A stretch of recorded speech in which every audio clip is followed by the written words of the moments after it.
और देखें systematic error, systematic error, these type of error, these type of error develop due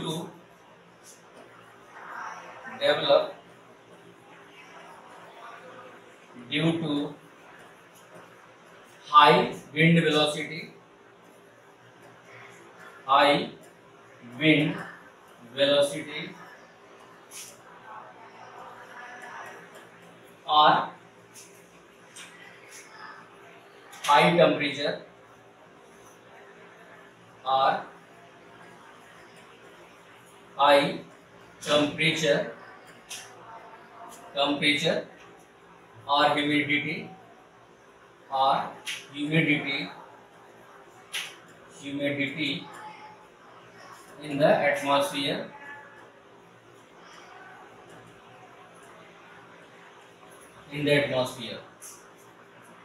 atmosphere में बेटा अगर बहुत ज़्यादा टेम्परेचर है, बहुत ज़्यादा विंड वेलोसिटी है, या बहुत ज़्यादा ह्यूमिडिटी है, या कोई इंस्ट्रूमेंट में कोई डिस्टरबेंस है, उसके कारण जो एरर आता है उसी को हम लोग क्या बोलते हैं? Systematic error. सिस्टमेटिक एरर देखिए आपको, systematic error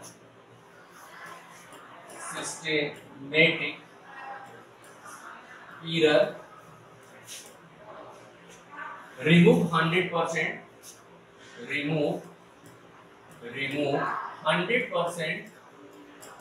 because its reason is known.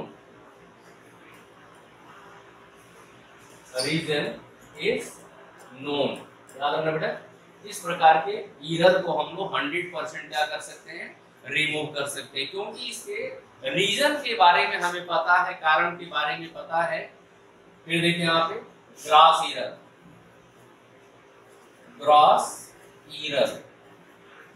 Error क्या होता है? ग्रॉस एरर ध्यान दीजिए, खुद की लापरवाही से जो एरर डेवलप होता है, carelessness. This type of error develop due to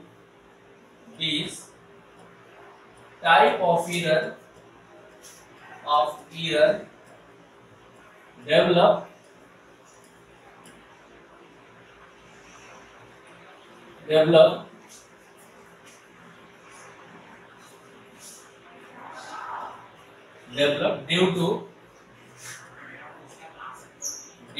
carelessness of the observer,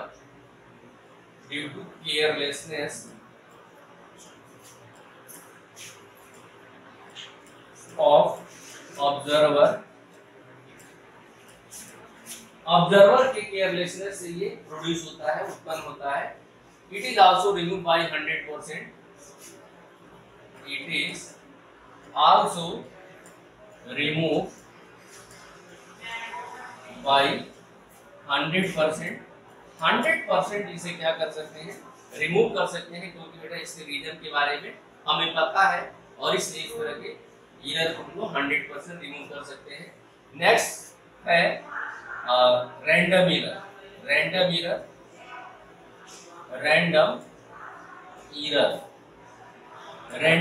क्या करना बेटा? रैंडम एरर इसको मिनिमाइज किया जा सकता है, 100% रिमूव नहीं किया जा सकता है, क्योंकि इसके रीजन के बारे में हमें पता नहीं रहता है।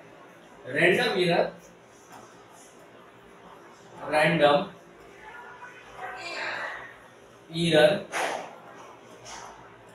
not remove 100%,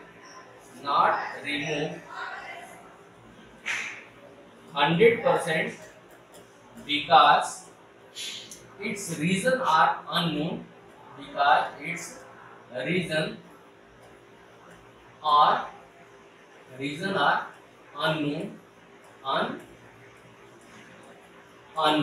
रीजन पता नहीं रहता है, इसलिए इसको 100% दूर नहीं किया जा सकता है। only can be minimized minimise, only minimise किया जा सकता है, मिनिमम किया जा सकता है, 100% रिमूव नहीं किया जा सकता है। कई बार ये भी एनडीए के एग्जाम में पूछा गया है कि कौन सा एरर जो है 100% रिमूव नहीं किया जा सकता है, तो रैंडम एरर। अब देखिए कैसे इसको मिनिमाइज किया जाता है, देखो यहाँ पे मिनिमाइज करने के लिए होता क्या है, random error, random error inversely proportional to 1 upon number of observation.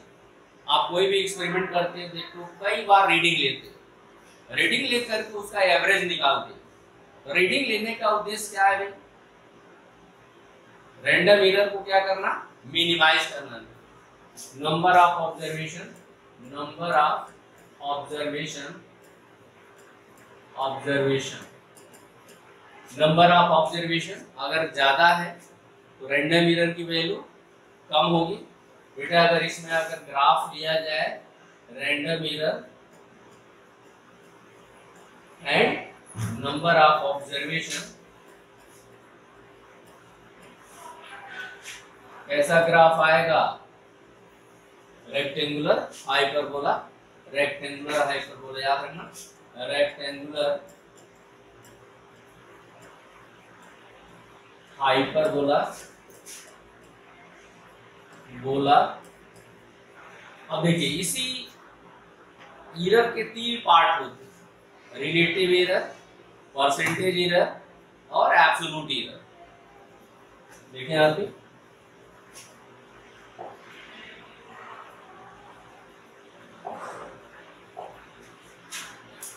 it is 3 types, it is 3 type। कौन कौन भाई, relative error, relative error, next है percentage error, percentage error, next है absolute error, absolute error, absolute error. तो बड़ा relative error एक example लेकर के हम बता रहे हैं कि कैसे क्वेश्चन आता है। यहाँ से सपोज दैट जो है आपके सामने जो है एक एक्सप्रेशन है x इक्वल टू a के पावर b और c के पावर n है, और यहाँ पे z के पावर k है, z के पावर k है। सपोज दैट n है और ये z के पावर, ये एक्सप्रेशन है हमारे सामने। तो अगर आपसे पूछा जाए कि रिलेटिव एरर क्या होगा, कैसे इसको रिप्रेजेंट करेंगे, डिफरेंशिएट किया जाता है, मैथमेटिक्स जो पढ़ता होगा जानता होगा। तो यहाँ पे बेटा क्या लिखते हैं, delta x upon x equal to b, delta b upon b delta a।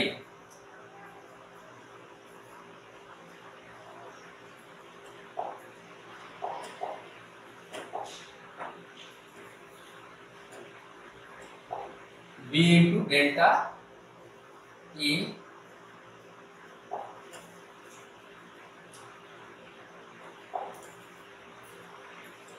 Upon e plus, देखिए यहाँ पे n into delta c upon c, फिर plus k delta z upon z। इसको हम क्या बोलते हैं बेटा, रिलेटिव एरर क्या बोलते हैं, या फ्रैक्शनल एरर, याद रखना इसको फ्रैक्शनल एरर बोलते हैं। फिर अगर इसी का हम लोग परसेंटेज निकालते हैं तो 100 का मल्टीप्लाई कर देंगे, तो delta x upon x equal to b, इसी को रिलेटिव एरर बोलेंगे, रिलेटिव एरर, और delta a upon a into 100 plus n delta c upon c into 100 और plus k delta z upon z into 100, that is called percentage error. याद रखना percentage error बोलते हैं इसे, फिर एब्सोल्यूट एरर क्या होता है ये देखते हैं। एब्सोल्यूट एरर, एब्सोल्यूट एरर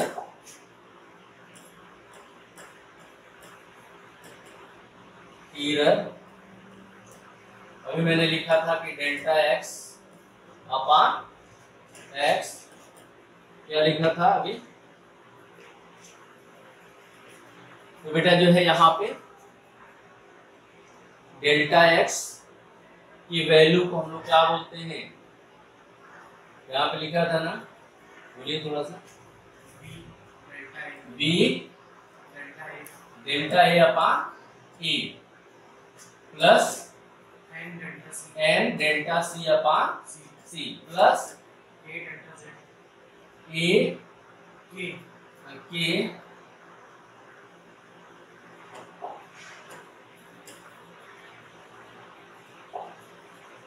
के डेल्टा जेड अपॉन जेड। अब देखो बेटा यहीं से डेल्टा एक्स की वैल्यू को हम निकाल लेते हैं, और B delta A upon A plus N delta C upon C और प्लस के डेल्टा जेड अपॉन जेड, और यहाँ पे किससे मल्टीप्लाई करते हैं, एक्स से मल्टीप्लाई करते हैं। अब रिजल्ट क्या आता है, रिजल्ट अगर हम देखते हैं, रिजल्ट क्या होगा, ये वैल्यू है x x plus minus delta x। बेटा जो है डेल्टा x का या तो इनका इतना इंक्रीमेंट हो सकता है या डिक्रीजमेंट हो सकता है, याद रखना। ओके, तो परसेंटेज कैसे इसमें क्वेश्चन आते हैं देखिए इधर, फिर हम लोग बात करते हैं।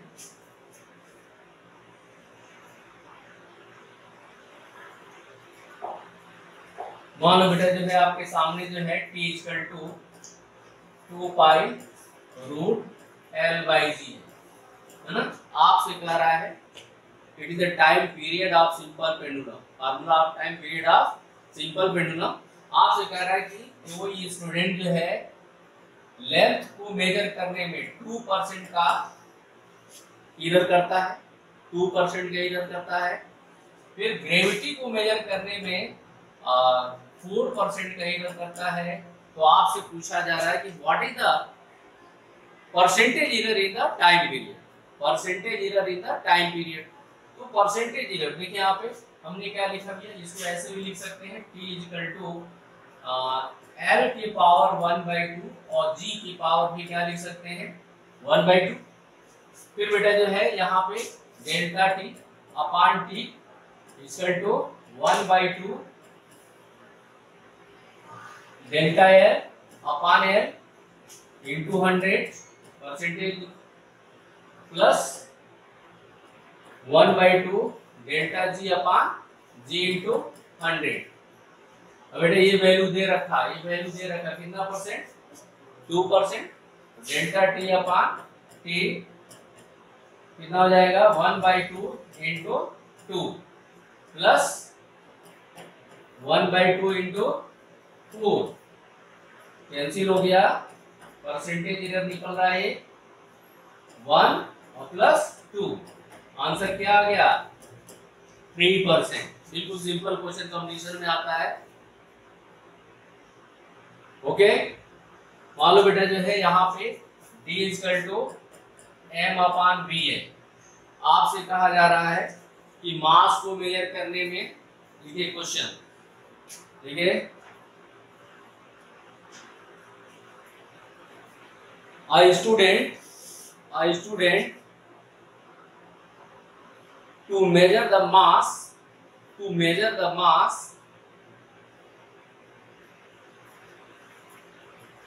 occurs 4% error, and to measure the volume occurs 3% error,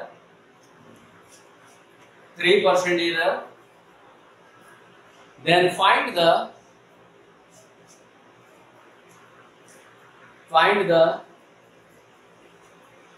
percentage error in the density, percentage error in the density,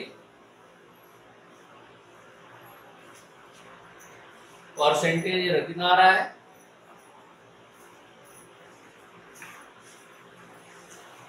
expression कैसे लिखेंगे?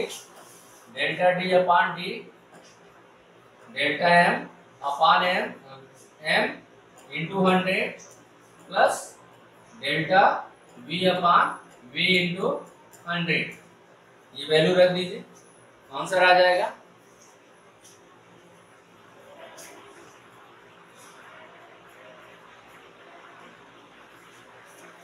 हो गया?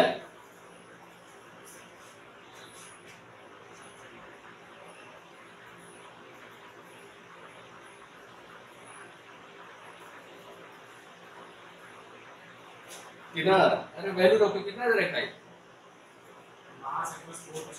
4% यार रख दीजिए।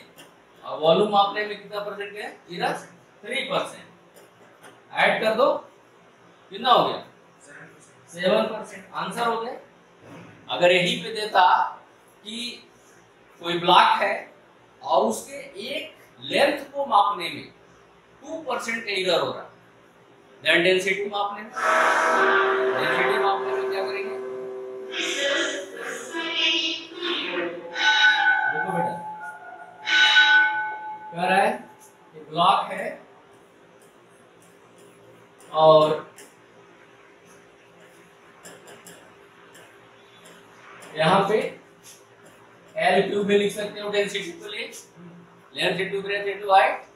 कह रहा है कि लेंथ मापने में, मेजर करने में 2% का इधर हो रहा है, मास को मेजर करने में 3% का इधर हो रहा है। देन फाइंड द परसेंटेज इधर in the density, then find the percentage इधर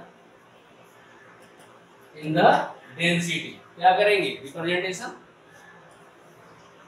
D M upon L cube delta D upon D delta M upon M into 100 plus 3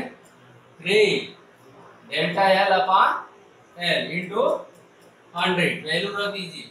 इसको मेजर करने में 3% और इसको मेजर करने में 2%।